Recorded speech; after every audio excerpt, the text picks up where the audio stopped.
무드셀라의 세계 제6장 메투셀라의 세계 무드셀라 모던 휴먼. 자, 인간의 노화를 늦추는 약이나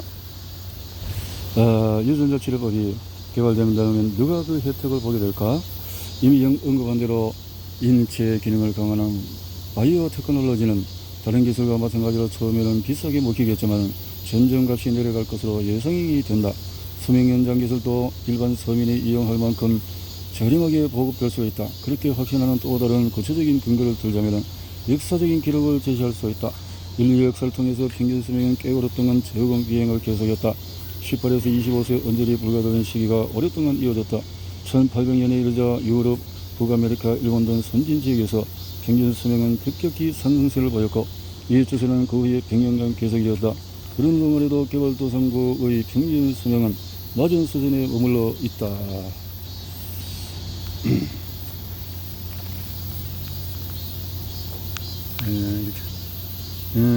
개독 선진국가 수명 증가율, 개독국 평균 비율이 이렇게 해서 선진국은 이제 평균화가 되고 개독국이 굉장히 수명 격차가 크게 해서 줄여지고 있다. 이렇게 나오고 있네요.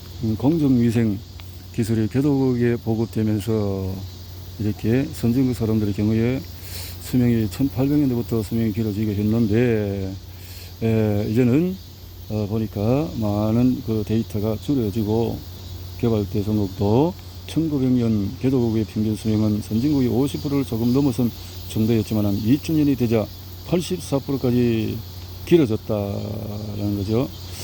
정보 상품의 가격이 급속히 하락했다는 사실을 떠올려보자.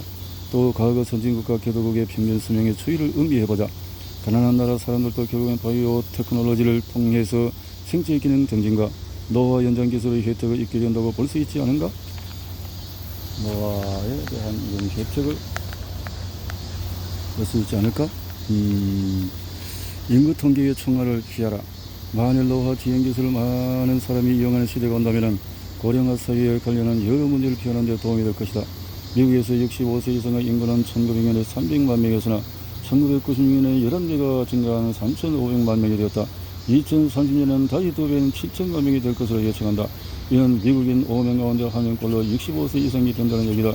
다른 나라에서는 더 심각한 변화가 나타날지는 모른다. 예를 들어서 일본에서는 국민들 사이의 증간값이 1950년에 22세였으나 2050년에는 53세까지 높아질 것으로 추정이 된다. 이렇게 연금 소급을 받거나 보험을 받는 사람들이 사회보장제도나 기타 공적연금제도 이런 것들에 이제 문제들이 심각하다라는 것을 지구적인 차원에서 노력하는 사람도 있지요. 자, 사회보장제도나 기타 공적예금제도는 모두가 고령화에 따른 위기에 직면해 있다. 미국에서는 65세 이상에 대한 생산 연령층은 20에서 64세의 비율을 1950년에 1대 16 이상이었으나 지금은 1대 3 가까이로 낮아졌다. 이런 속도라면 2030년에 퇴직자 1명당 생산 연령층은 불과 2명이 된다. 누구나 65세 때 퇴직한다면 그들의 연금을 벌어야 할 노동력이 부족해지는 사태에 이르고 만다. 연령에 따른 매년 평균 의료비, 미국에서 의료비 지출은 심각한 질병의 증가 추세와 맞물려서 연령에 따라서 극적으로 증가하고 있다라는 거죠. 의료비가 많이 든다 이 말이죠. 자, 의료비는 고령자기는 젊은이보다 훨씬 더 많은 의료비가 들어간다. 이러한 비용 전체가 사회에는 막대한 부담이다. 2001년 미국 의료비의 거의 절반은 65세 이상 연령층에 들어갔다. 그렇겠죠. 당연히 의료비가 들 수밖에 없는 상황에 보통 민간보험이라 공적 보험이 지불해 주고 있지만 공적으로 젊고 건강한 사람들이 벌어서 충당하는 것이다. 더 새롭고 비싼 연명치료법이 개발됨에 따라서 그리고 선진국 사람들이 자꾸 고령화함에 따라서 그 비용은 훨씬 더 많이 들 것이다. 미국에서는 2000년 국내 총생산 GDP의 7.5%에 해당하는 돈이 사회보장, 의료보험 저소득층이나 장애인을 위한 의료보조에 사용이 되었다. 미 연방의회 예산국은 이미 2030년에 15% 가까이 높아질 것으로 추산한다. 이렇게 위기 정해 있다라는 것이고, 이런 위기는 수명 연장 기술이 인구 구성에 영향을 주기 이전에 먼저 우리를 덮쳐올 것이다. 정부는 퇴직 연령을 높이고 연금 급부를 줄이려 할 것이다.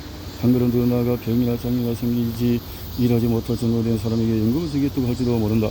어쨌든 사회보장제도가 처음 만들어졌을 당시의 목적은 나이 든 사람이 무일병이면 의지할 것도 없는 비참한 노고에 빠지지 않도록 하는 것이었다.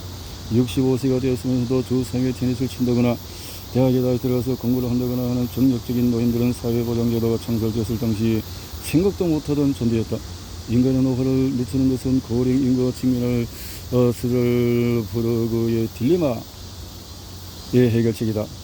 만일 존슨, 캐니언, 드레이 그리고 그와 그 과학자들의 예측에 맞다면 근로장수기술은 공적연금 제도가 대대적으로 변화를 겪을 때쯤 사회에 영향을 주기 시작할 것이다. 상당수 고령자들은 생물학적인 젊음을 유지할 수 있다고 가정해보자. 그들은 고령사회에 일어날 의료비의 폭발적인 증가에 제동을 걸 수 있을 것이다. 또 미 연방 의회 예산국이 예측한 것처럼 거액의 의료비의 지출을 억제할 수 있을지도 모른다. 이건 또 어떤가? 수명이 연장된 동물들에게는 병적 상태의 단축 현상이 나타난다. 마지막으로 건강하게 움직이다 갑자기 탁 쓰러지는 사례가 많다는 것이다. 확실한 사인이 없을 때도 많다. 칼로리 제한을 받던 쥐들이 죽은 몸을 해부해 본 결과 전체의 4분의 1 정도는 체내에 이렇다 할 문제가 없었다. 만일 사람도 나이 든 사람이 건강한 세상이 뜬다면 말년에 들어갈 거액의 의료비를 절약할 수 있을 것이다. 게다가 고통스럽지 않게 삶을 나갈 감할 수가 있다면야. 노화를 늦출 수 있다면 비용을 절감할 뿐만 아니라 경제의 활력을 줄 수도 있을 것이다. 수명 연장 기술이 보급되면 정신적으로나 육체적으로나 충분히 현역을 일하며 살아갈 수 있는 건강한 고령자들의 수가 증가한다. 이는 곧 경제의 활성화로 이어진다. 다만 좋은 유자를 지니고 건강에 신경 쓰고 노화를 늦추는 실법이 활용할 줄 아는 현명한 노인들에 대한 대가가 계속 일을 해야 한다는 현실이 아이러니라고 하지 않을 수가 없다. 이렇게 해서 함께 해보자.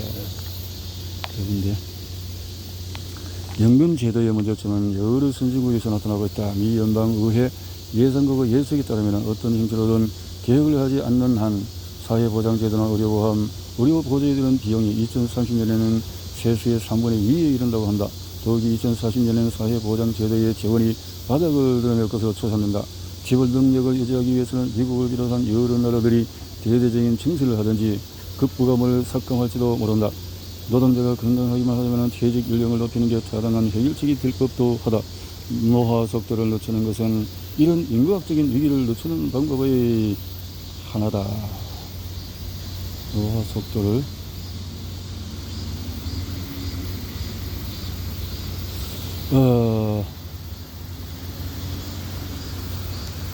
일을 해야 되니까요.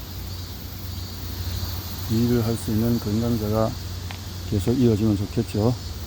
수명 연장과 인구, 수명이 길어지면 세계 인구 구조는 어떤 영향이 나타날까? 모두가 장수한다면 인구가 증가할 것이 분명하다. 그러나 인구가 실제 어떻게 증가해왔는지 통계자를 살펴보면 그런 짐작과는 조금 다른 모습이 보인다. 우선 현재 평균 수명이 높은 나라에서는 인구가 안정되거나 다소 감소하고 있다는 사실은 누구나 알 것이다. 예컨대 유엔 경제사회국 인구가의 예측에 따르면 일본은 평균 수명이 선진국 가운데 가장 긴 것이지만 향후 50년간 인구가 감소할 것이라고 한다.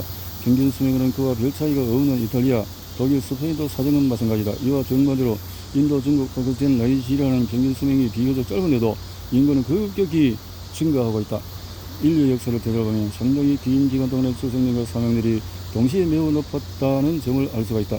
세계 천년에는 인구 1000년간 1년간 태어나는 신생아가 약 70명, 사망하는 사람이 약 69.5명이었다. 이것은 1000명이 사는 마을에서 매년 평균 0.5명씩 인구가 증가하며 또 인구가 증가율이 0.5%였다는 것이다. 사회가 발전함에 따라서 영양의 위생 상태가 개선되고 의료가 발달하면서 사망률이 낮아지는 법이다. 출생수가 사망수를 크게 웃돌면 인구는 갑자기 증가한다. 20세기에 그런 식으로 인구가 증가했다. 그러나 최근 수십 년 동안에 출생률이 크게 낮아졌다. 특히 풍요로운 선진국에서 그런 경향이 두드러진다. 더 잘 설계되고 고등교육이 보급되고 특히 여성의 권리가 증진됨에 따라서 아이를 많이 낳아 키우기보다는 교육이나 사회생활에도 많은 돈을 쓰이는 대세로 자리 잡게 되어졌다. 출생률이 사망률의 2배인 상태에서는 출생률에 영향을 주는 요인이 사망률에 영향을 주는 것보다도 인구 구조에 훨씬 더 큰 변화를 일으킨다. 예를 들어서 2000년부터 2050년 사이에 지구 전체의 37억 명이 사망하고 66억 명이 태어난다는 게 유엔 예측이다. 이 경우에 사망률이 절반으로 낮아진다면 인구는 19억 명 정도가 증가할 것이다. 이렇게 이처럼 그렇게 되어야 된다는 거죠. 사망률보다는 출생률이 인구 규모에 더 큰 파급 효과를 있습니다. 인구가 장래에 얼마나 증가할지 추산하는 것은 간단한 일이 아니다. 우선 경제 성장이 사람들의 건강이나 위생 상태, 영양 상태 등 개선에 어느 정도 영향을 미치는가 하는 것은 변수다. 앞서 언급했듯이 출생률의 저하도 중요한 요인이다. 유엔 경제사회국은 장래의 인구를 계산하면서 고위, 중위, 저위의 3단계 예측값을 내놨다. 인구 예측 시나리오는 몇 가지 있겠지만 출생률이나 사망률의 추정값이 불과 몇 퍼센트 달려도 그 차이는 수십 년이라는 계산 단위에 쌓이고 쌓여서 엄청나게 다른 결과가 된다. 2000년에 세계 인구는 60억 되었다. 유엔은 2050년대 세계 인구를 80에서 110억 사이로 내다보고 있다. 중간 예측값을 취한다면 89억 명이다. 89억 명이라는 수는 현재 인구보다도 50% 많은 것이다. 하지만 최근 25년과 비교하면 인구 증가는 절반에 그치는 셈이다. 1975년부터 2000년에 걸쳐서 세계 인구는 50% 증가했다. 그로부터 또다시 50% 증가하는 데는 50년 이상, 즉 2배의 시간이 걸리는 것으로 예상한다. 유엔의 중간 모델에 따르면 세계 인구는 그 뒤에도 계속 증가해서 2100년에는 최고값인 100억 명에 이르러 그 성질을 유지한다고 한다. 물론 100년이나 앞을 예측하는 것은 무모한 일이긴 하다. 유엔의 예측처럼 지금은 인구가 서서히 변화해가는 상태에 앞으로도 계속된다는 것을 전제로 했다. 세계적인 규모의 질병, 세계대전 그리고 인류의 심각한 변모시킬 신기술의 출현 가능성은 계산해 놓지 않았다. 수명 연장도 그런 기술 하나지만은 인구에 미칠 영향은 의외로 작다. 문제들이 대체 인구에 대해서 인구의 기하급수로 증가하는 것이 지금 당장 불로장생이 실현된다 해도 인구 증가는 2차 세계대전 직후의 베이비붐 시대보다도 낮을 것이라고 말했다.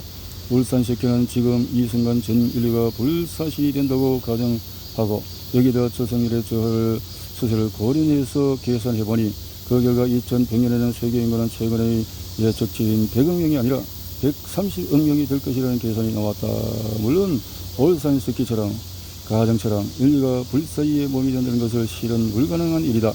만약 노화를 완벽하게 저지할 수 있다고 해도 사고나 살인, 자살, 전염병 등으로 인간은 죽어갈 것이다. 또 완벽한 노화 방지법은 아직 나와 있지도 않은 상태다.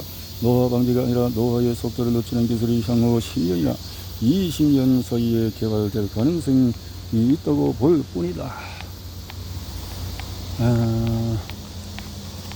노화 방지에 대한 것들에 대한 내용이나 생각이 이것은 변수라는 것은 항상 있는 것이니까 경로가 있군요. 강변의 경로야.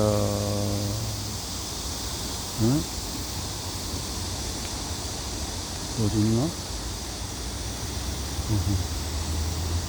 이렇게 좋은 자연 속에서 우리 그나마도 뭐 조금 냄새는 나지만 그런대로 깨끗한 물의 색깔이 보여서 좋습니다.